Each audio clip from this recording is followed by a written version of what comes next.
बच्चों, welcome to my channel शिक्षा सार। मैं ममता दुबे आप लोगों की आज नया वीडियो लेकर के आई हूँ। आज हम न्यूक्लियस पढ़ने वाले हैं। हमने सेल की बहुत सारी ऑर्गेनेल्स के बारे में पढ़ा, राइबोसोम पढ़ा, ईआर पढ़ा, एंडोप्लाज्मिक रेटिकुलम पढ़ा, गोल्गी बॉडी पढ़ा, क्लोरोप्लास्ट के बारे में जाना, माइटोकॉन्ड्रिया पढ़ा। आज हम न्यूक्लियस को पढ़ेंगे। न्यूक्लियस भी सेल के अंदर एक ऑर्गन है और यह इतना इम्पोर्टेंट ऑर्गन है कि ये हमारी सेल्स की सारे एक्टिविटीज को कंट्रोल करने का काम करता है। तो आज हम न्यूक्लियस के बारे में जानेंगे कि न्यूक्लियस के क्या फंक्शन है, न्यूक्लियस कैसा है, सेल के अंदर इसकी क्या एक्टिविटीज है और ये सेल के लिए कितना इम्पोर्टेंट क्यों है और कितना इम्पोर्टेंट है। तो ये सब देखेंगे कि न्यूक्लियस जो है हमारी बिल्कुल बॉडी के ब्रेन जैसा होता है। हमारा ब्रेन कितना इम्पोर्टेंट है हमारी बॉडी के लिए, वैसे ही न्यूक्लियस सेल के लिए इम्पोर्टेंट होता है।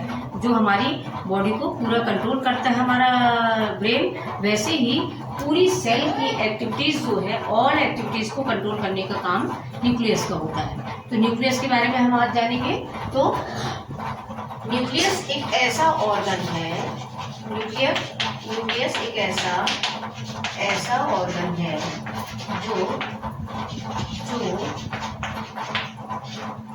सेल की ऑल एक्टिविटीज को कंट्रोल करने का काम करता है,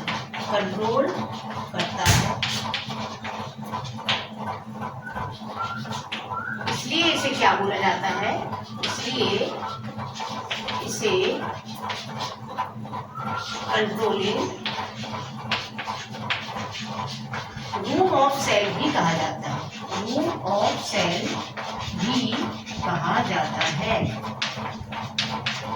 तो न्यूक्लियस जो है वो सेल की सारी एक्टिविटीज को कंट्रोल करता है। सारी एक्टिविटीज न्यूक्लियस के द्वारा ही कंप्लीट होती हैं और वो इसलिए उसे हम कंट्रोलिंग रूम ऑफ सेल भी कहते हैं। जैसे हमने किचन ऑफ द सेल किसको कहते हैं, क्लोरोप्लास्ट को कहते हैं।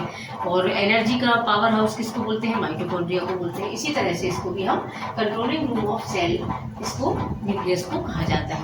तो न्यूक्लियस जो है वो कहाँ पाया जाता है, किन किन सेल्स में पाया जाता है और कैसे देखा गया, ये सब हम देखेंगे। तो सबसे पहले किसने बताया न्यूक्लियस के बारे में, ल्यूवेनहॉफ ने इसे एक फिश में देखा, फिश के ब्लड सेल में देखा।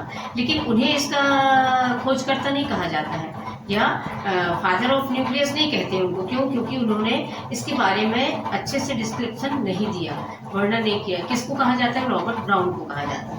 तो जो ल्यूवेनहॉफ थे, ल्यूवेनहॉफ ने 1700 में इसे किसके, साल्मन मछली जो है, फिश के ब्लड सेल्स में देखा,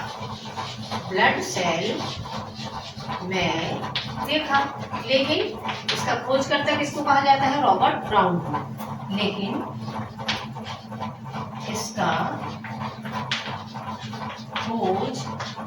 इसकी खोज रॉबर्ट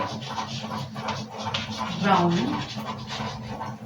ने की प्लांट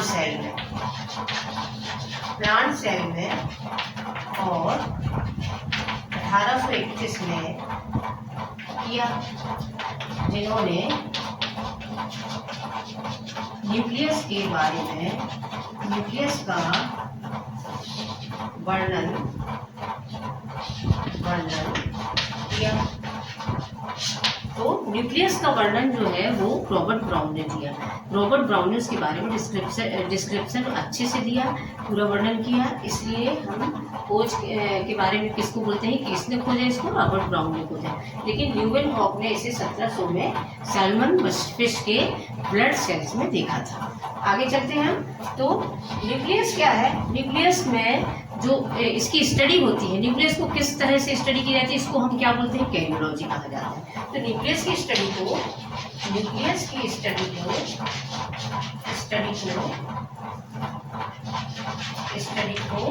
कैरियोलॉजी कहा जाता है।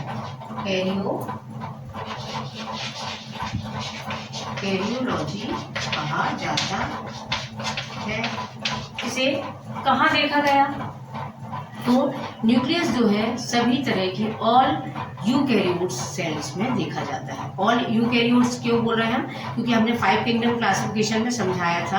आप मेरे पुराने वीडियो देखिएगा, जो भी बच्चे देख रहे हैं इसको, यदि समझ में नहीं आया है तो वीटेकर का 5 किंगडम क्लासिफिकेशन मैंने डाला है, उसको देखना कि जितने भी यूकैरियोट्स जो होते हैं, यूकैरियोटिक सेल्स जो होती हैं वो डेवलप सेल होती हैं, और जितनी प्रोकैरियोट सेल होती है, सबसे पहले तो प्रोकैरियोट और यूकैरियोट सेल क्या होती है इसमें डिफरेंट उसमें दिया हुआ है वीडियो में मेरे, उसको जानिए। तो प्रोकैरियोट सेल जो होती है उनमें ट्रू न्यूक्लियस नहीं होता है। इसका मतलब ये हुआ कि जो न्यूक्लियस होता है उसके आसपास की जो मेम्ब्रेन होती है, जो कवर करती है उसको, वो न्यूक्लियर मेम्ब्रेन प्रोकैरियोट्स में एब्सेंट होती है और यूकैरियोट्स में प्रेजेंट होती है। इसलिए इसको बोलते हैं हम कि प्रोकैरियोट्स में न्यूक्लियस जो है वो ट्रू न्यूक्लियस एब्सेंट होता है, उसमें प्रेजेंट नहीं होता है, क्योंकि उसमें न्यूक्लियर मेम्ब्रेन एब्सेंट होती है और यूकैरियोट्स में न्यूक्लियर मेम्ब्रेन प्रेजेंट होती है। जैसे मान लो ये है आपका न्यूक्लियस, तो ये जो आउटर मेम्ब्रेन है, आउटर पार्ट है ये, इसको हम बोलेंगे न्यूक्लियर मेम्ब्रेन। तो ये जो मेम्ब्रेन है,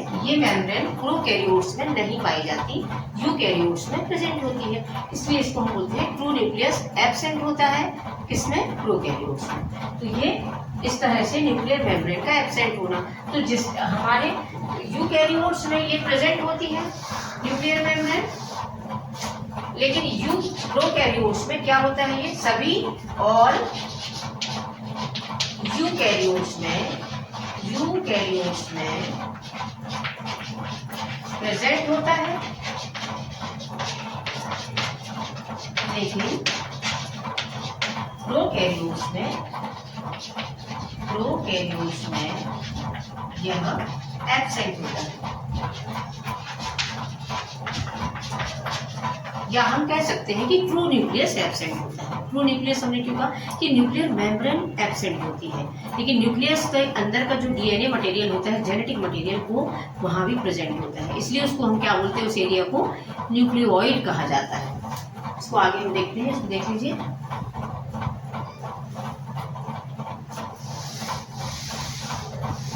प्रोकैरियोट्स में एब्सेंट होता है, लेकिन इस पार्ट को क्या कहा जाता है? प्रोकैरियोट्स में न्यूक्लियोइड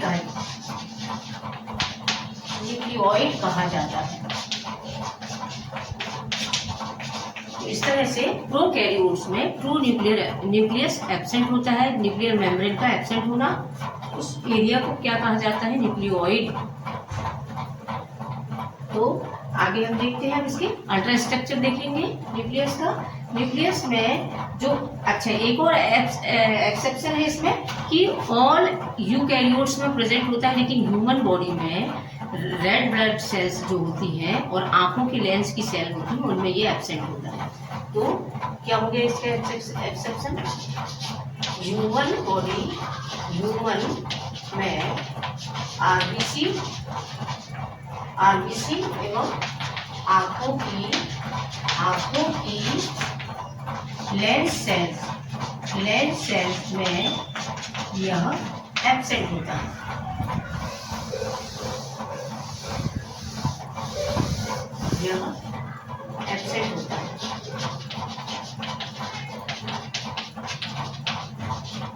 तो यह एक इस तरह की रचना है, ये एक तरह से ह्यूमन बॉडी के आरबीसी में और आंखों की लेंस में ये एब्सेंट होता है।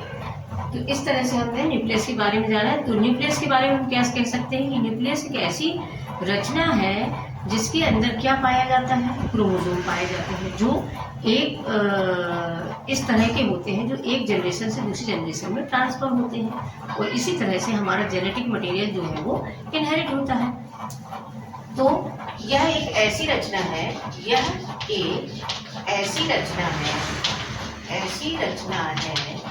जिसमें क्या होता है इसके अंदर? जिसमें क्रोमोसोम सेल डिवीजन के दौरान, सेल डिवीजन जब होता है, सेल डिवीजन होगा तब ये क्या स्थिति होगी?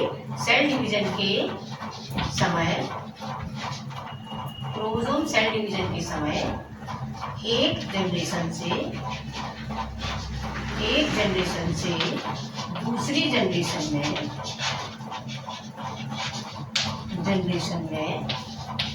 ट्रांसफर होते हैं जिससे जेनेटिक कैरेक्टर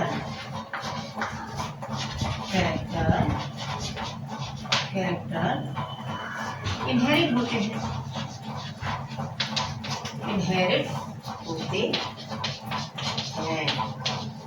तो अब जब सेल डिवीजन होता है, सेल डिवीजन में एक सेल से दो सेल का बनना, सेल डिवीजन की सब वीडियो जब बनाएंगे हम तब उसमें सेल डिवीजन की सारी प्रोसेस बताएंगे, सेल डिवीजन की प्रोसेस क्या क्या होती है।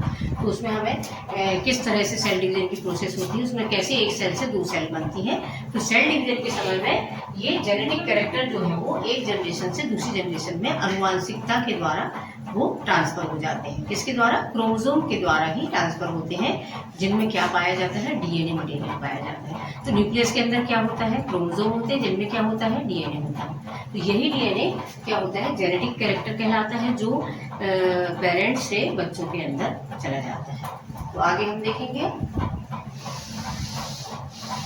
अल्ट्रा स्ट्रक्चर, देखते हैं न्यूक्लियस का अल्ट्रा स्ट्रक्चर।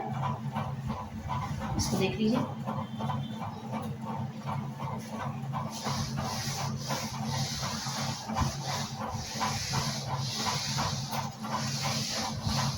अल्ट्रा स्ट्रक्चर की स्टडी जो है, अल्ट्रा स्ट्रक्चर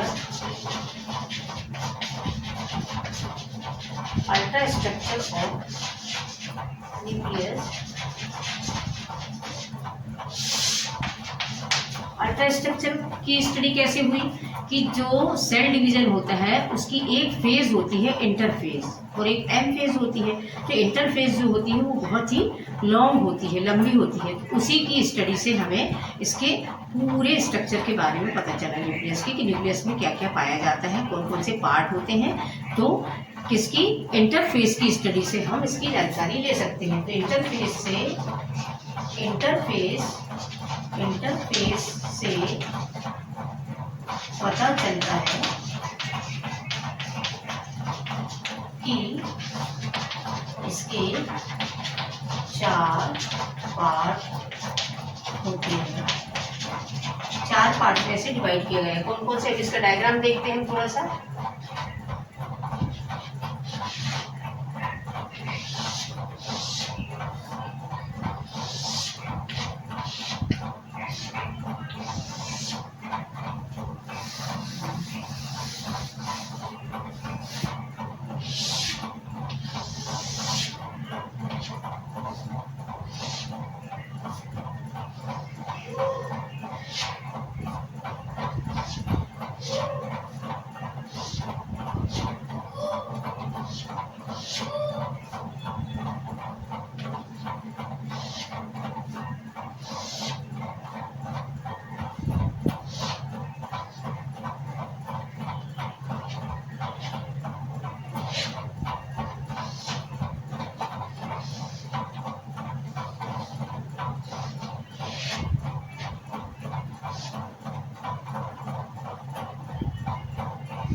न्यूक्लियस का डायग्राम देखें तो न्यूक्लियस इस तरह से गोल सेल के अंदर बीचों बीच पाया जाता है।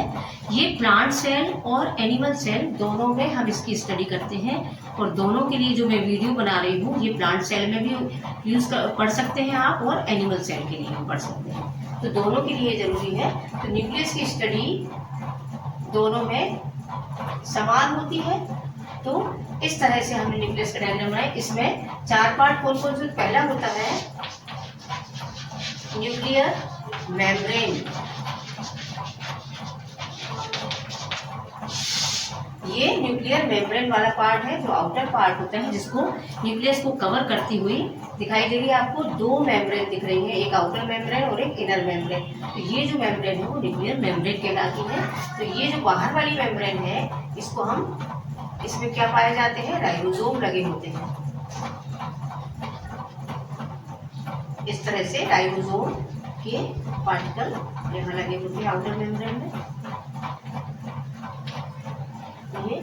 और यहाँ कुछ ER लगे होते हैं, ER एंडोप्लाज्मिक रेटिकुलम, इनमें भी राइबोसोम होते हैं। और यही गोल्जी बॉडी भी प्रेजेंट होती है। गोल्जी बॉडी और ER दोनों इससे अटैच होते हैं न्यूक्लियस की आउटर मेम्ब्रेन से। इनर मेम्ब्रेन जो होती है वो स्मूथ होती है। ये इनर मेम्ब्रेन है और ये आउटर मेम्ब्रेन।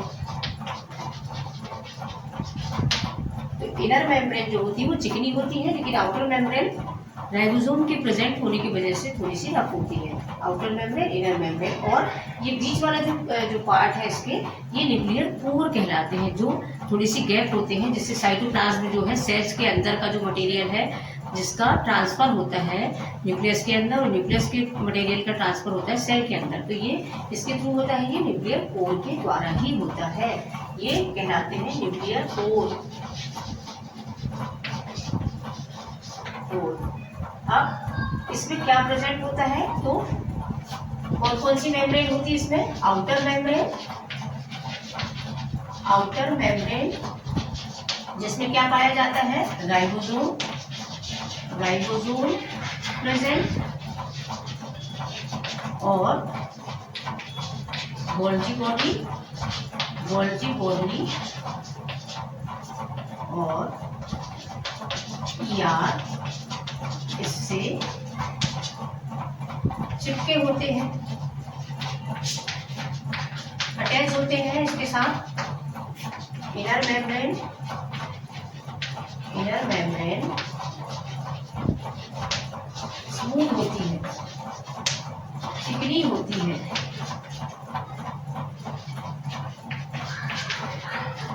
और न्यूक्लियर पोर प्रेजेंट होते हैं।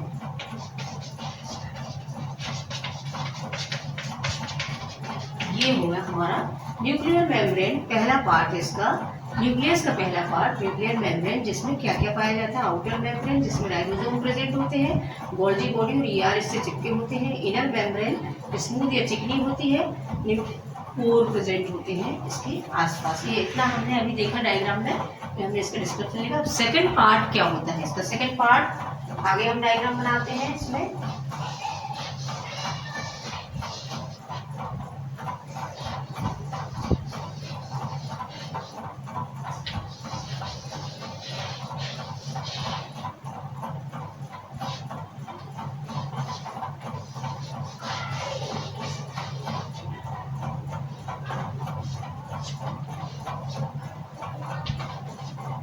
ये जो आपको दिखाई दे रहा है इसके अंदर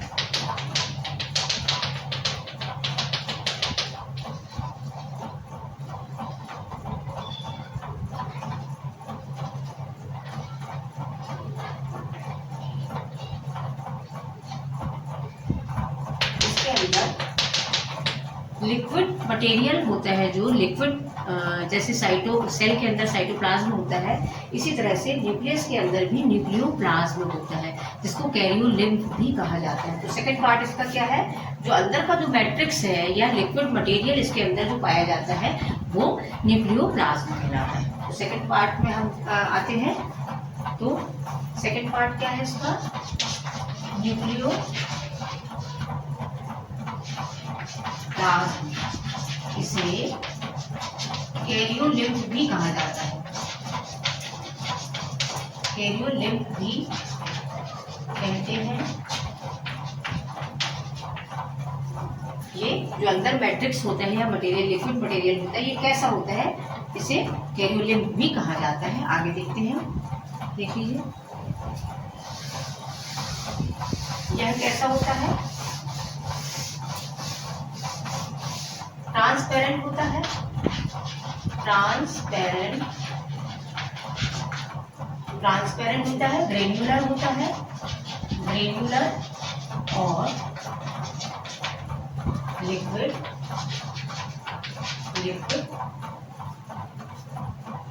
मटेरियल होता है। ये इसके अंदर क्या क्या प्रेजेंट होता है, इसके अंदर डीएनए, न्यूक्लियर या क्रोमैटिन नेट,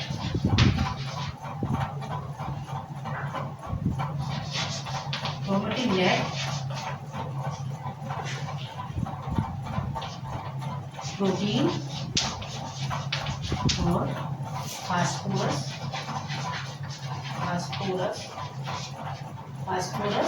कुछ एंजाइम भी प्रेजेंट होते हैं इसके अंदर, कुछ एंजाइम, कुछ अमाइनो एसिड और कुछ साल्ट प्रेजेंट होते हैं,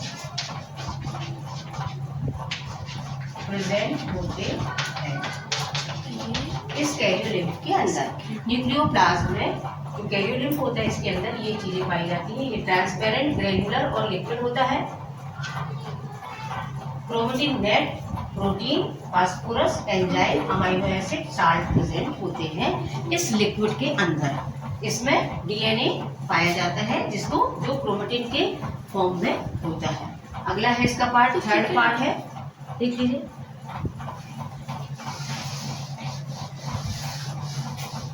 थर्ड पार्ट में आते हैं, इसे हम कह सकते हैं, यहाँ जो मैट्रिक्स होता है इसे हम लिख सकते हैं न्यूक्लियोप्लाज्म। आगे थर्ड पार्ट क्रोमैटिन नेट, इसके बीच में हमें न्यूक्लियोलस बनाना है। ये इस तरह से जो पार्ट दिखाई दे रहे हैं यहाँ,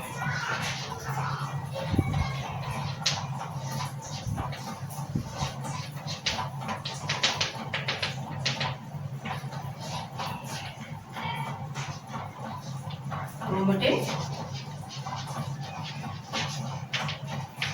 नेट, क्रोमैटिन नेट वाला जो पार्ट है, ये जो दिखाई दे रहा है आपको, ये धागे, ये क्रोमैटिन नेट जो दिखाई दे रहा है आपको थर्ड पार्ट में, तो ये न्यूक्लियस के अंदर जो न्यूक्लियोप्लाज्म भरा हुआ है, जो हमने यहाँ ऊपर पढ़ा है, न्यूक्लियोप्लाज्म लिक्विड मटेरियल होता है, ग्रेन्युलर होता है, ट्रांसपेरेंट मटेरियल होता है जो न्यूक्लियोप्लाज्म, उसमें ही ये डीएनए का या जेनेटिक मटेरियल पाया जाता है।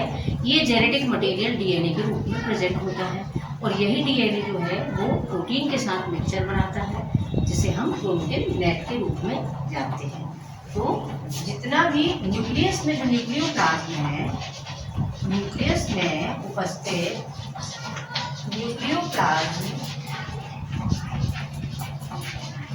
न्यूक्लियोप्लाज्म में जेनेटिक मटेरियल के रूप में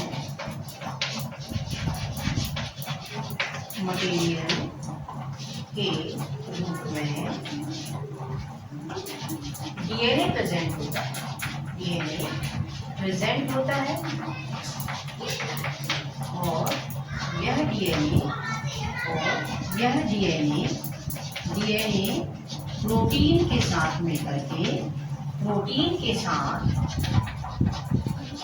मिलकर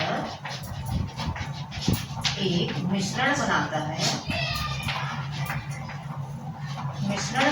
है, जिसे ही हम क्या बोलते हैं, क्रोमैटिन नेट कहा जाता है, जिसे क्रोमैटिन नेट कहते हैं।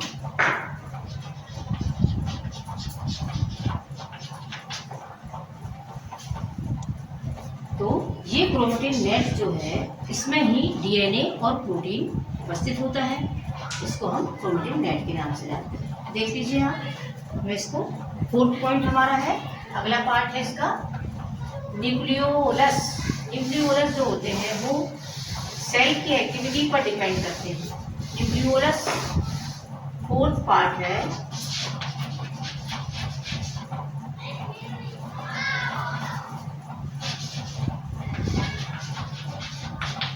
न्यूक्लियोलस, ये जो दिखाई दे रहा है आपको, इस पूरे न्यूक्लियस का एक कुछ पार्ट जो होता है वो थोड़ा सा, जहाँ बहुत ज़्यादा मात्रा में आरएनए स्टोरेज आरएनए स्टोर होता है या आरएनए पाया जाता है, तो वो भाग थोड़ा सा हमें अलग ही दिखाई देता है पूरे न्यूक्लियस में, न्यूक्लियोप्लाज्म के साइड में, उसे ही हम न्यूक्लियोलस कहा जाता है, या केंद्रिका, जो हर सेल में अलग अलग हो सकती है। किसी सेल में एक भी होती है, किसी सेल में दो भी हो सकती हैं, और ये सेल की एक्टिविटीज़ पर डिपेंड करती हैं। यदि सेल की एक्टिविटीज़ हाई है या बहुत अच्छा, उसका परफॉर्मेंस बहुत अच्छा है, या वो बहुत ही ज़्यादा एक्टिव सेल है, तो ये जो न्यूक्लियोलस है ये बड़ा होगा।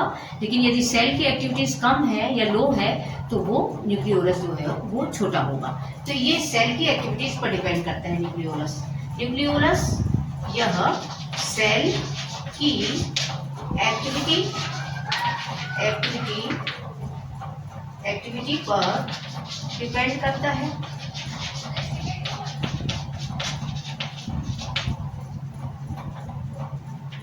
जो सेल ज्यादा एक्टिव होगी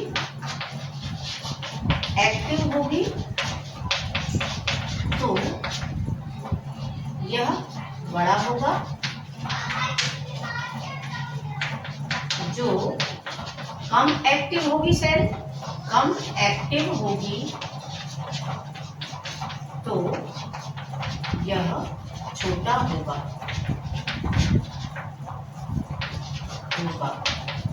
तो इस तरह से सेल की एक्टिविटीज पर न्यूक्लियोलस डिपेंड करता है। न्यूक्लियोलस बड़ा भी हो सकता है, छोटा भी हो सकता है, और एक से ज़्यादा भी हो सकते हैं, और एक भी हो सकते हैं किसी सेल में। अच्छा, हम यहाँ पर थोड़ा सा बताना भूल गए कि जो क्रोमेटिन नेट होता है उसमें डीएनए प्रेजेंट होता है, और जो प्रोटीन होता है वो भी दो तरह का होता है, हिस्टोन प्रोटीन और नॉन हिस्टोन प्रोटीन। यहाँ हिस्टोन प्रोटीन और नॉन हिस्टोन प्रोटीन प्रेजेंट होता है। ये हिस्टोन प्रोटीन जो होता है वो बेसिक होता है या क्षारीय होता है, क्षारीय प्रकृति का होता है, और नॉन हिस्टोन प्रोटीन जो होता है वो अम्लीय प्रकृति का होता है। ये दोनों ही प्रोटीन प्रेजेंट होते हैं, हिस्टोन प्रोटीन और नॉन हिस्टोन प्रोटीन। तो न्यूक्लियोलस में जो है, न्यूक्लियोलस वाले पार्ट में जो है आरएनए प्रेजेंट होता है, आरएनए और नॉन हिस्टोन प्रोटीन पाया जाता है, नॉन हिस्टोन प्रोटीन प्रेजेंट इसमें न्यूक्लियोलस में, न्यूक्लियोलस वाले पार्ट में ये आरएनए और नॉन हिस्टोन प्रोटीन प्रेजेंट होता है। अब आगे हम देखते हैं इसके फंक्शन। तो ये देखिए यहाँ आप लोग, बस फंक्शन रह गए इसके, फंक्शन में आते हैं।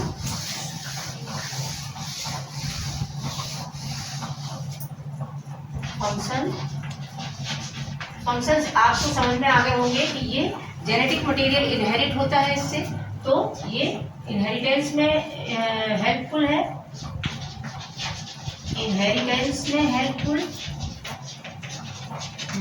हेल्पफुल होता है।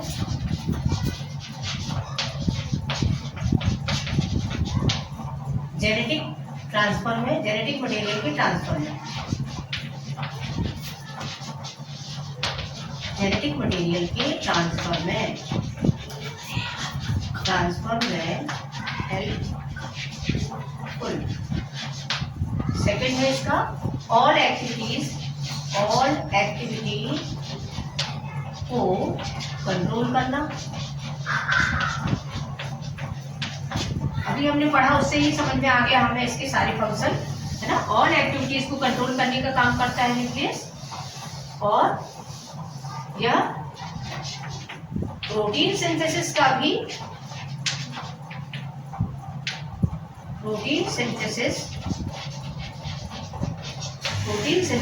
भी करता है, क्योंकि इसकी साइड में ही प्रोटीन सिंथेसिस होती है। फोर्थ है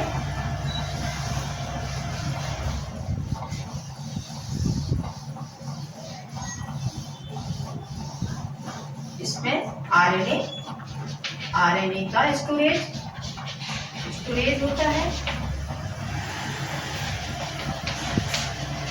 ग्रोथ, डेवलपमेंट और रिप्रोडक्शन, सभी एक्टिविटीज के लिए यह इम्पोर्टेंट होता है। ग्रोथ, डेवलपमेंट एंड रिप्रोडक्शन, सभी एक्टिविटीज के लिए इम्पोर्टेंट होता है।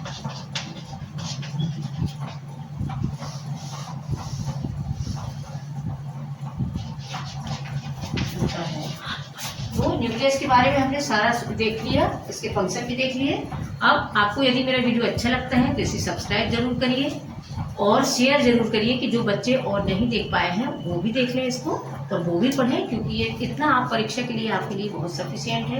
ये आप पेपर में इतना लिख सकते हैं तो बहुत अच्छा होगा, आपको बहुत अच्छे नंबर मिलेंगे। तो बच्चों को शेयर जरूर करिए, जो भी बच्चे देख रहे हैं वो दूसरे बच्चों को शेयर करो, लाइक करो और सब्सक्राइब करो कि हम अगला वीडियो आपके लिए जल्दी ही लेकर के आएंगे।